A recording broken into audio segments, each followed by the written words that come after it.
Daniel 25,8. L'importance incroyable que prenaient les enjeux sexuels chez les humains a de tout temps plongé leurs commentateurs néo-humains dans une stupéfaction horrifiée. Il était pénible, quoi qu'il en soit, de voir Daniel 1 approcher peu à peu du secret mauvais, ainsi que le désigne la Sœur suprême. Il était pénible de le sentir progressivement gagné par la conscience d'une vérité qui ne pourrait, une fois mise au jour, que l'anéantir. Au long des périodes historiques, la plupart des hommes avaient estimé correct, l'âge venant, de faire allusion au problème du sexe comme n'étant que des gamineries inessentielles et de considérer que les sujets dignes de l'attention d'un homme fait, étaient la politique, les affaires, la guerre, etc. La vérité à l'époque de Daniel 1 commençait à se faire jour. Il apparaissait de plus en plus nettement et il devenait de plus en plus difficile à dissimuler que les véritables buts des hommes, les seuls qu'ils auraient poursuivis spontanément s'ils en avaient conservé la possibilité, étaient exclusivement d'ordre sexuel. Pour nous, néo-humains, c'est là un véritable point d'achoppement. Nous ne pourrons jamais, nous avertit la Sœur suprême, nous faire du phénomène une idée suffisante. Nous ne pourrons approcher de sa compréhension qu'en gardant constamment présente à l'esprit certaines idées régulatrices, dont la plus importante est que dans l'espèce humaine, comme dans toutes les espèces animales qui l'avaient précédée, la survie individuelle ne comptait absolument pas. La fiction darwinienne de la lutte pour la vie avait longtemps dissimulé ce fait élémentaire que la valeur génétique de l'individu, son pouvoir de transmettre à ses descendants ses caractéristiques, pouvait se résumer très brutalement à un seul paramètre, le nombre de décédants qu'il était au bout du compte en mesure de procréer. Aussi ne fallait-il nullement s'étonner qu'un animal, n'importe quel animal, ait été prêt à sacrifier son bonheur, son bien-être physique et même sa vie dans l'espoir d'un simple rapport sexuel. La volonté de l'espèce, pour parler en termes finalistes, un système hormonal de régulation puissante, si l'on s'en tenait à une approche déterministe, devait le conduire presque inéluctablement à ce choix. Les parures et plumages chatoyants, les parades amoureuses bruyantes et spectaculaires pouvaient bien faire repérer et dévorer les animaux mâles par leurs prédateurs. Une telle solution n'en était pas moins systématiquement favorisée en termes génétiques, dès lors qu'elle permettait une reproduction plus efficace. Cette subordination de l'individu à l'espèce, basée sur des mécanismes biochimiques inchangés, était tout aussi forte chez l'animal humain, à cette aggravation près que les pulsions sexuelles, non limitées aux périodes de rue, pouvaient s'y exercer en permanence. Les récits de vie humaine nous montrent par exemple avec évidence que le maintien d'une apparence physique susceptible de séduire les représentants de l'autre sexe était la seule véritable raison d'être de la santé, et que l'entretien minutieux de leur corps, auquel les contemporains de Daniel 1 consacraient une part croissante de leur temps libre, n'avait pas d'autre objectif. La biochimie sexuelle des néo-humains, et c'était sans doute la vraie raison de la sensation d'étouffement et de malaise qui me gagnait à mesure que j'avançais dans le récit de Daniel 1, que je parcourais à la suite des étapes de son calvaire, était demeurée presque identique. Daniel 1,1. Le néant néantise. Martin Heidegger. Une zone de haute pression s'était installée depuis le début du mois d'août sur la plaine centrale, et dès mon arrivée à l'aéroport de Bahalas, je sentis que les choses allaient tourner mal. La chaleur était à peine soutenable et Esther était en retard. Elle arriva une demi-heure plus tard, nue sous sa robe d'été. J'avais oublié ma crème retardante au lutétia et ce fut ma première erreur. Je jouis beaucoup trop vite et pour la première fois je la sentis un peu déçue. Elle continua à bouger un petit peu, sur mon sexe qui devenait irrémédiablement flasque, puis s'écarta avec une moue résignée. J'aurais donné beaucoup pour bander encore. Les hommes vivent de naissance dans un monde difficile, un monde aux enjeux simplistes et impitoyables.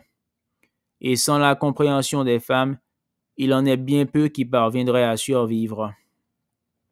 Il me semble avoir compris, dès ce moment, qu'elle avait couché avec quelqu'un d'autre en mon absence. Nous prîmes le métro pour aller boire un verre avec deux de ses amis. La transpiration collait le tissu contre son corps. On distinguait parfaitement les aéroles de ses seins, la reine de ses fesses. Tous les garçons dans la rame, évidemment, la fixaient. Certains même lui souriaient. J'eus beaucoup mal à prendre part à la conversation. De temps en temps, je réussissais à attraper une phrase, à échanger quelques répliques, mais très vite je perdis pied. Et de toute façon, je pensais à autre chose. Je me sentais sur une pente glissante, extrêmement glissante. Dès notre retour à l'hôtel, je lui posai la question. Elle le reconnut sans faire d'histoire.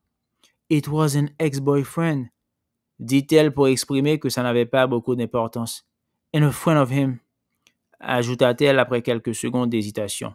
« Deux garçons donc. » Eh bien oui, deux garçons. Après tout, ce n'était pas la première fois. Elle avait rencontré son ex par hasard dans un bar. Il était avec un de ses amis. Une chose en entraîne une autre. Enfin bref, ils s'étaient retrouvés tous les trois dans le même lit. Je lui demandai comment ça s'était passé. Je ne pouvais pas m'en empêcher. « Good, good », me dit-elle, un peu préoccupée par le tour que prenait la conversation. « It was comfortable », précisa-t-elle sans pouvoir retenir un sourire. « Confortable, oui, je pouvais imaginer. » Je fis un effort atroce pour me retenir de lui demander si elle l'avait sucé. Lui, son ami, les deux. Si elle s'était fait sodomiser. Je sentais les images affluer et creuser des trous dans ma cervelle. Ça devait se voir parce qu'elle se tut et que son front devint de plus en plus soucieux. Elle prit très vite la seule décision possible, s'occuper de mon sexe, et elle le fit avec une telle tendresse, une telle habileté de ses doigts et de sa bouche, que contre toute attente, je me remis à bander, et une minute plus tard, j'étais en elle. Et ça allait de nouveau. J'étais entièrement présent à la situation, et elle aussi. Je crois même que ça faisait longtemps qu'elle n'avait pas joui aussi fort. Avec moi, tout du moins, me dis-je 2 minutes plus tard. Mais cette fois, je parvins à chasser la pensée de mon esprit. Je la serrai dans mes bras très tendrement, avec toute la tendresse dont j'étais capable, et je me concentrai de toutes mes forces sur son corps, sur la présence actuelle, chaude et vivante, de son corps. Cette petite scène si douce, si discrète, implicite, eut, je le pense maintenant, une influence décisive sur Esther, et son comportement au cours des semaines suivantes ne fut guidé que par une seule pensée: éviter de me faire de la peine, essayer même, dans toute la mesure de ses moyens, de me rendre heureux. Ses moyens pour rendre un homme heureux étaient considérables, et j'ai le souvenir d'une période d'immense joie, irradiée d'une félicité charnelle de chaque instant, d'une félicité que je n'aurais pas cru soutenable, à laquelle je n'aurais pas cru pouvoir survivre. J'ai le souvenir aussi de sa gentillesse, de son intelligence, de sa pénétration compatissante et de sa grâce, mais au fond je n'ai même pas vraiment de souvenir. Aucune image ne se détache. Je sais que j'ai vécu quelques jours et sans doute quelques semaines dans un certain état, un état de perfection suffisante et complète, humaine cependant, dont certains hommes ont parfois senti la possibilité, bien qu'aucun n'ait réussi jusqu'à présent à en fournir de description plausible. Elle avait prévu depuis longtemps déjà d'organiser une partie pour son anniversaire, le 17 août, et commença dans les jours qui suivirent à s'occuper des préparatifs. Elle voulait inviter pas mal de monde, une centaine de personnes, et se résolut à faire appel à un ami qui habitait Calle San Isidro. Il avait un grand loft au dernier étage avec une terrasse et une piscine. Il nous invita à prendre un verre pour en parler. C'était un grand type appelé Pablo, aux longs cheveux frisés et noirs, plutôt cool. Il avait enfilé un léger peignoir pour nous ouvrir, mais l'ôta une fois sur la terrasse. Son corps nu était musclé, bronzé. Il nous proposa un jus d'orange. Avait-il couché avec Esther? Est-ce que j'allais me poser la question désormais pour tous les hommes que nous serions appelés à croiser? Elle était attentive, sur ses gardes depuis le soir de mon retour. Surprenant probablement une lueur d'inquiétude dans mon regard, elle déclina la proposition de prendre un moment le soleil au bord de la piscine et s'attacha à limiter la conversation aux préparatifs de la fête. Il était hors de question d'acheter suffisamment de cocaïne et d'ecstasy pour tout le monde. Elle proposa de prendre en charge l'achat d'une première dose pour lancer la soirée et de demander à 2 ou 3 dealers de passer ensuite. Pablo pouvait s'en charger, il avait d'excellents fournisseurs en ce moment. Il proposa même, dans un élan de générosité, de prendre à sa charge l'achat de quelques poppers. Le 15 août, jour de la Vierge, Esther me fit l'amour avec encore plus de lascivité que d'habitude. Nous étions à l'hôtel Sands, le lit faisait face à un grand miroir, et il faisait si chaud que chaque mouvement nous arrachait une collée de transpiration. J'avais les bras et les jambes en croix. Je ne me sentais plus la force de bouger. Toute ma sensibilité s'était concentrée dans mon sexe. Pendant plus d'une heure, elle me chevaucha, montant et descendant le long de ma bite sur laquelle elle contractait et détendait sa petite chatte qu'elle venait d'épiler. Pendant tout ce temps, elle caressa d'une main ses seins luisants de sueur, tout en me regardant dans les yeux, souriante et concentrée, attentive à toutes les variations de mon plaisir. Sa main libre était refermée sur mes couilles qu'elle pressait tantôt doucement, tantôt plus fort, au rythme des mouvements de sa chatte. Lorsqu'elle me sentait venir, elle s'arrêtait d'un coup, pressait vivement de 2 doigts pour arrêter l'éjaculation à sa source. Puis, lorsque le danger était passé, elle recommençait à aller et venir. Je passai ainsi 1 heure, peut-être 2, à la limite de la déflagration, au cœur de la plus grande joie qu'un homme puisse connaître. Et ce fut finalement moi qui lui demandai grâce, qui souhaitait jouir dans sa bouche.